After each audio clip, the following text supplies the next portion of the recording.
전번에 우리 공부했던 내용이요. 그러니까 4의 1, 4의 2, 4의 3이 뭐냐면 셋 다 음양에 가는 거예요. 우리가 음양을 무려 3회에 걸쳐서 가지고 있어요. 그래가지고 그 음양을 그렇게 이제 공부를 부지런히 하고 음양을 통해서 알만한 것을 다 했는데 그럼에도 불구하고 옛사람들은 새로 이 오행이라는 개념을 지어냈어요. 여기서 우리가 조금 의문을 가져봐요. 음양을 통해 가지고 우리가 그러니까 전번 공부했던 전체 내용을 보면 목국 태극해서 제가 이거 여러 차례 쓰죠. 목국에서 태극이 나오고 이 태극에서 다시 음양이 나오고 음양에서 오행이 나와서 이게 이제 만물로 가는 구조인데 우리가 태극 공부를 했습니다. 기억나시는지 모르겠지만 태극이 어떻게 지금도 우리의 우주 안에서 이렇게 어떤 기의 소용돌이 형태로 펼쳐져 가고 있는지를 이야기를 했고 그 음양이 거기서 최초로 파생돼서 우리 몸 안에 음양이 들어와 가지고 가장 힘을 쓰는 두 경락이 뭐였죠? 그렇죠. 네, 인맥과 동맥의 형태로 이 음양이 우리 몸 안에 이렇게 기능을 발휘하는 거. 그래서 그건 우리 한 몸의 이야기고 모든 동물들, 식물들, 광물에 이르기까지 음양을 벗어난 것은 하나도 없다. 그리고 그 음양을 가지고 집안을 어떻게 다스리고 한 국가가 어찌 운영이 돼야 되고 이 세계는 어떻게 굴러가야 된다. 이 전체를 우리가 음양을 가지고 다 이야기를 한 것 같은데 또 오행이 또 나왔어요. 그 뭐가 모자랐길래 이 고대인들은 오행의 관념을 새로이 안출을 했습니다. 이 오행의 관념은요, 비교해 볼 게 뭐냐면 전번에 우리가 왜 사상 그림 그렸던 거 기억나시죠? 태극도를 이렇게 분화해서 그려가다가 이런 식으로 이렇게 4개 그렸던 거 있죠? 사상의학, 사상. 그거하고 조금 비교를 해보시죠. 왜 사상이 있는데 사상과 또 다른 오행의 관념을 필요로 했던가. 이제 그런 이야기를 염두에 두고 이거를 의문을 가지고 쭉 가야 돼요. 그래서 우리가 여기까지 지금 우리 공부가 착착착 지금 요렇게 가고 요 단계 지금 가고 있는 거지. 요 단계. 응? 이해되시죠? 네. 이건데 이제 기본적으로 우리 인간의 관점에서 우주를 해석을 해야 될 거 아니에요. 우리 인간은 뭐 스스로 영장류고 뭔가 인식에 대한 욕구가 있잖아요. 그러니까 이 우주와 인생을 이해를 이제 해보고자 하는 우리 인간의 자아가 발동해가지고 자기를 딱 중심에서 놓고 이렇게 세상을 척 보니까 동서남북 중앙이 있잖아요. 벌써 5가지 방위 문제가 공간의 개념에서 첫째, 공간의 개념에서 동서남북 플러스 중앙, 5방의 개념이 여기서 나타납니다. 5방. 뭔가 5가지의 필요성이 자기 삶을 중심으로 펼쳐지는 이런 걸 느끼기 시작한 거죠, 고대인들이. 그 다음에 시간의 관점에서 보니까 이게 또 춘, 하, 추, 동, 봄, 여름, 가을, 겨울 이렇게 변해가면서 그 사이에 추나 추동이 있고 이 춘하에서 추로 넘어가는 여름의 끝자락에서 길게 이 양의 기운이 음의 기운으로 화하기 전에 이거를 장하라고, 장하, 길장자 여름하자를 써가지고 마지막 18일간을 장하라고 합니다. 장. 여기도 보니까 어떤 시간의 개념이 5개로 이렇게 구분되는 것을 알았던 것 같아요. 그 다음에 이제 가장 중요한 게 우리 인간인데 우리 인간이 오장을 가지고 있죠. 오장. 우리 인간이 간신, 비패, 신, 간신, 비패, 신이라는 오장을 가지고 있는 게 너무 이상하잖아요. 그리고 탁 보니까 손가락이 5개고 발가락이 또 5개예요. 그래서 이런 어떤 우리 삶의 주변에서 전체적인 다 이거 흘러가는 관념이 우리에게 어떤 오행의 필요성을 일깨워 주는 거죠. 그래서 이 사람들이 우리가 분명히 음양을 가지고 내 몸에서부터 이 천지 만물에 이렇게 한번 다 훑은 것 같은데 아직도 모자란 게 있는 거예요. 그래서 새롭게 이 5개의 관념, 오행 이것을 안출해 가지고 다시 이 우주를 분석을 해 들어가는 오의 그 개념을 가지고. 우리 동양에서 5는요 상당히 좀 중요한 숫자예요. 뭐 상수학에서도 그렇고. 그래서 오행을 먼저 이런 우리 가장 중요한 거는 결국 우리는 우리 이 오장을 공부하기 위한 거거든요. 그러니까 오장이 갑자기 이게 무슨 하늘에서 툭 떨어진 게 절대 아니에요. 땅에서 솟은 것도 아니고 이 우주 안에 있는 것 중에 우리 몸 안에 없는 건 하나도 없습니다. 내 몸 안에 있는 것 중에 우주 안에 없는 거는 또 하나도 없어요. 이게 천지상응이잖아요. 우주와 내가 어디 딴 데서 온 게 아니거든요. 이 우주 안에 어떤 에너지의 흐름, 그것을 그대로 흡수한 어떤 장기, 그 성질과 기능을 가진 신체의 오장부가 존재한다. 옛사람들의 통찰이 실은 이게 대단한 거죠. 여기서부터 시작을 하는 겁니다. 우리 이제 오행의 공부는.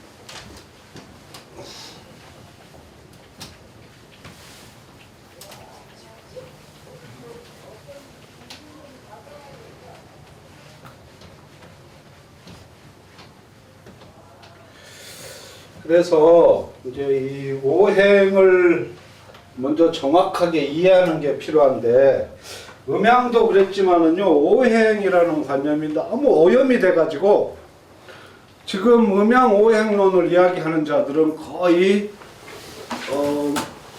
주술사거나 무당이거나 아무튼 약간 비과학적인 사유를 하는 사람들의 영역에서 많이 하는 걸로 돼 있어요. 그렇죠? 근데 실은 전혀 그게 아니거든요. 그러니까 우리가 하는 어떤 이 공부의 의미는 그 중에 하나가 뭐냐면, 오염된 이 고대적인 음양과 오행의 과학의 관념을 순수하게 우리가 다시 끄집어내는 이런 의미가 좀 있는 거예요. 그러니까 그러려면은 우리가 잘못 알고 있는 것들을 다 이렇게 쳐서 부시고 내려놓고 어떤 다른 관념들하고 비교를 통해서 이게 정확하게 뭐를 이야기하려고 했던가 이 사람들이 그걸 알아야 되거든요. 먼저 우리 동양에서 이 안출된 오행의 관념은 이게 진짜 중요해요. 오행. 이 여기에 의문을 가지셔야 돼요. 오행이라는 거. 오행이라고 그러잖아요. 서양 사람들 같으면 이걸 뭐라고 그랬을까요? 서양 철학을 하는 것과 우리 동양 철학을 하는 것의 차이를 좀 명확히 하셔야 되는데, 서양 철학자들 같으면은 이걸 뭐라고 그랬을까요?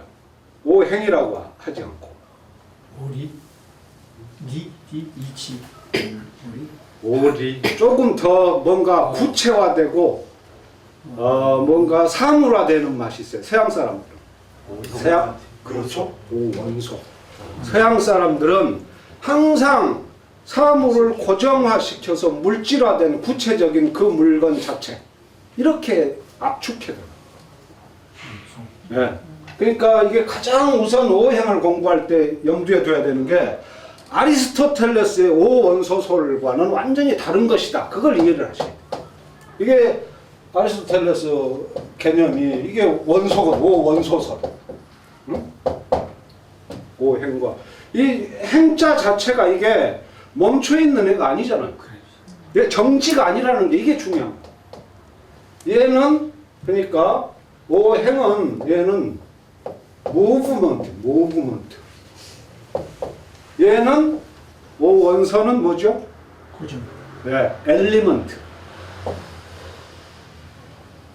이건 어찌 해볼 수 없는 바로 이렇게 딱 찍어줍니다. 그러니까 그 좀 다른 이야기지만 유클리드의 기하학 원론 있죠. 그걸 번역을 길게 해서 기하학 원론이지 원 제목은요. 그 엘리먼트 그 책 이름이. 유클리드의 기하학 원본이 도형의 원소를 찾는 거지. 도형의 원소. 서양의 모든 철학은요 이렇게 시작해요. 데모크리토스의 원소 원자가 뭡니까? 우주 만물의 이 원소를 찾는 거지. 딱 정해진 거. 이것이 가장 큰 차이고 가장 중요한. 근데 이 공부를 않고 그저 오행해가지고 목화토금수 해서 막 주저리 애우고 들어가면서 이상한 신비주의하고 주술사들 이야기를 겸해 들어가니까 이게 배려버리는 거예요. 오행.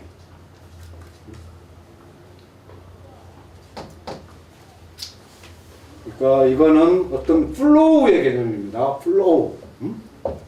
동적으로 살아 움직이는. 그러니까 사물이 오행에서는 항상 생기를 띠는 거죠. 생명력을 가지고 목화토금수가 살아서 움직이는 거예요. 살아서 움직이니까 얘네들은 오행이 지금 우리가 목화토금수로 되어 있죠. 이 이름 자체 지은 것도 뭐 보통 사람들이 한 건 아니지만 아리스토텔레스의 오 원소가 뭐냐면요. 지수화풍공이. 지수화풍공. 부처님의 4대도 지수화풍입니다. 좀 비슷하게 가요. 조금 이 인도 유러피안 어족이라는 말을 들어보셨을 거예요. 인도어와 유럽어는 뿌리가 같은 거예요. 그래서 인도 유러피안들은 사유의 방식이 비슷한 데가 있습니다. 아리스토텔레스 원소가 뭐냐면은 지, 수, 화, 풍, 공. 이게 어스죠? 이게 워터고, 이게 파이어고, 이게 바람이 뭐죠? 윈드. 이 공이 뭐죠? 에어. 이거를 에테르라고 봤어요. 옛날 사람들은. 에어의 개념이 이제 여기에 들어있는 겁니다. 이 풍에 윈드라기보다는 이게 지금 에어의 개념이에요. 요게. 이 풍이 이게 에테르입니다. 에테르. 이게 이제 신비한 물질이기도 하고 좀 애매한 물질이기도 한 건데 이거를 서열화 짓는 거는 아리스토텔레스한테는 딱 하나의 기준밖에 없어요. 비중. 그래가지고 아리스토텔레스 5원소는 이렇게 딱딱 각이 져서 떨어집니다. 이 5가지 중에 비중이 가장 큰 게 땅이죠. 흙. 그래서 맨 아래에 있는 거예요. 그 다음에 물이 비중이 크고 그 다음 화가 있고 풍이 있고 공이 있고 이렇게 5원소가 딱 이거는 이 사물 자체를 말하는 거예요. 이거 딱 그대로 끝나는 거죠. 그러니까 얘네들 상호간에 무슨 상호작용이라는 게 있을 수 있겠어요? 없지. 얘네들은 자기 본분을 다하고 그냥 그 자리에 가만히 있는 거죠. 상호작용이라는 거죠. 불가에서 말하는 4대도 어떤 인간의 무상함을 설명하기 위한 한 방편이긴 하지만 논리는 이거하고 비슷합니다. 근데 우리 동양의 이 오행은 이렇게 가는 게 아니고 얘네들끼리 상호작용을 해요. 그 상호작용하는 것의 그 큰 두 개의 기둥이 뭐죠? 하나가 상생이고 하나가 상극. 그래서 결국은 우리가 오행은 나중에 상생과 상극에서 아주 미묘한 힘을 발휘하는 건데 서양 학설에서는 도저히 구경할 수 없어요. 그런 개념을. 왜 그러느냐? 이 사람들은 엘리먼트였기 때문에. 이거는 물질이고 매터일 뿐이지 살아 움직이는 어떤 바이탈한 그런 힘을 가지는 거죠. 여기에서 이제 우주를 보는 관점이 틀려져. 그래서 주역에 보면은 이 우주를 논할 때 항상 이 우주는 생생지위역이다 이렇게 말해요. 우리 동양 이게 우리 동양 고래 전통적인 우주관이에요. 낳고 또 낳는 거. 응? 생생. 이게 제일 중요한 거죠. 끊임없이 낳고 또 낳는 거. 창조가 오늘, 어제 하루에 끝난 게 아니고 내일 하루에 끝나는 게 아니고 끊임없이 이어지는 낳고 낳는 생명의 끊임없는 영원한 힘. 이 개념이 행으로 이렇게 보여집니다. 그러니까 우리 동양의 이 생생지위 여기라는 우주관은 이게 바로 자율적인 우주관. 우주 자체가 생기가 가득해서 스스로 신진대사를 하는 거예요.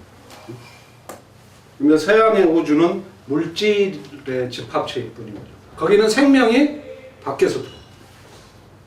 타율적 우주. 이 대립이 한 2000년 되다가 지금 깨지고 있는 거예요. 늘 우리 교수님 말씀하시고 그러지만은 자율적 우주관과 타율적 우주관을 가진 고대 이 서로 다른 세계의 철학자들이 그렇게 머리가 이렇게 편향이 돼가지고 사물을 보니까 사물 안에서 서양인들은 생명을 볼 수가 없었던 거죠. 처음부터. 그러니까 이 사람들은 원소를 찾는 거예요. 우리는 그게 아니고 그 생명 속에 깃든 어떤 그 생명의 힘, 흐르려고 하는 그 힘이죠. 이게 운행하는 거고 운동하는 거 아니에요? 이게 제일 중요해요.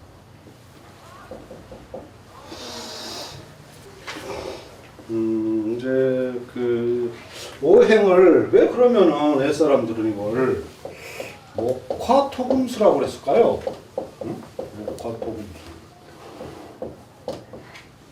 아까는 저쪽 사람들은 지수화풍공 이렇게 딱 떨어지게 했는데 우리는 목화토금수라고 했어요.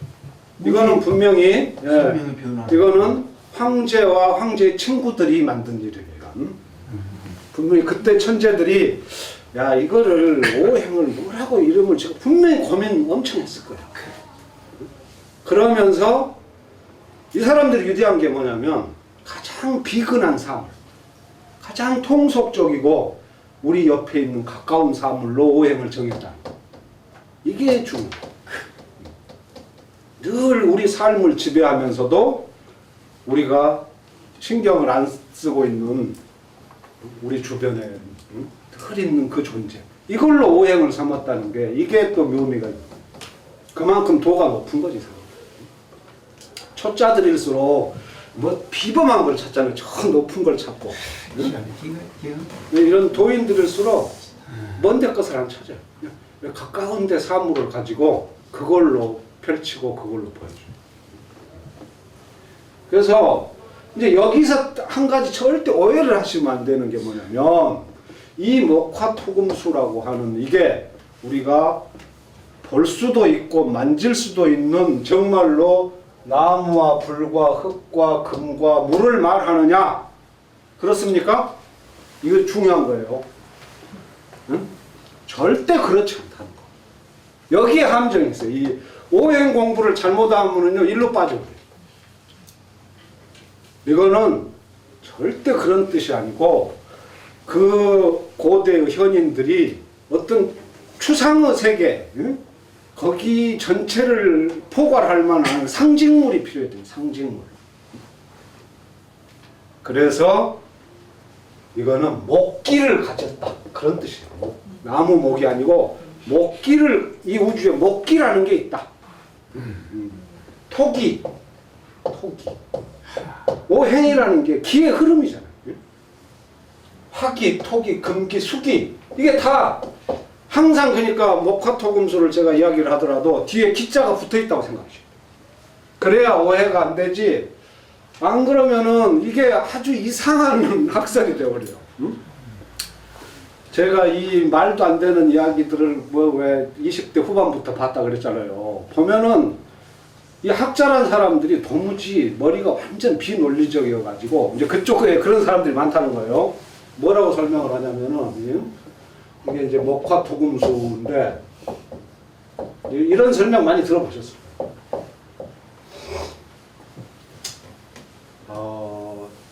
수생목이죠. 이렇게 돌아가는 게 생입니다. 상생. 이렇게. 그리고 이렇게 가운데서 하나씩 건너뛰면서 상대를 치는 게 상극하는 거예요. 상생의 구조를 설명할 때 수생목, 목생화, 화생토, 토생금, 금생수 이렇게 해요.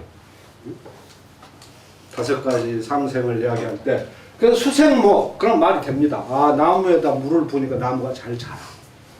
그럴듯하죠. 여기서부터 이제 낚이는 거예요. 이 오행이 학문이 아니라 이제 주술화되는 과정 이런 거. 그 다음에 나무에 불을 지르면 불이 거기서 확 나와요. 아, 이것도 좀 비슷해. 말은 좀 이상하지만. 그 다음에 불이 타고 나면 그게 흙이 돼. 화생토. 그렇죠? 그 다음에 그 흙을 파면 그 안에서 금속이 나와. 토생금. 그렇죠? 맞네. 맞죠? 다 소생 뭐 여기까지 그럴듯한데 이제 제일 약한 거리가 이거라. 금생수. 금을 팠는데 물이 나와. 이게 뭐죠? 어? 금속에서 어떻게 물이 나오지 이게? 이게 이제 여기서 깨지는 거지. 이게 그걸 아니란 걸 알아차려야 되는데 끝까지 고집을 부리느라고 뭐라고 그러냐면 만들면 되는데 금속 표면에 이슬이 맺힌다 이렇게 아, 이런 해석 많아요. 책 한번 찾아보셔봐. 오행 관련 책. 제가 이거를 누가 설명을 제대로 하나 보려고 책을 이걸 다 찾아와서 거기 가면 다 그러고 있어요. 금속 표면에 새벽에 이슬이 맺히듯이 거기에 그릇을 놔두면 새벽에 이슬이 맺혀. 이게 무슨 과학이겠어요. 이게 학자의 양심이 아니지. 그러니까 이제 이 사람들은 처음부터 이거를 정말로 현실적인 사물로서의 목화토금수는 오재라 그래요. 오재. 이 재료잖아요, 사물에. 응? 오재. 오재와 오행을 혼동하면 이렇게 돼요. 그러니까 이거는 절대 그런 개념이 아니에요. 이것은 기의 운동 방식. 응? 우주를 흐르고 있는 태극일기가 음양이기가 됐잖아요.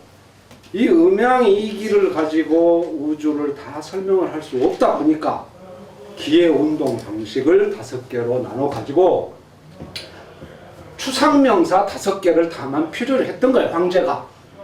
응?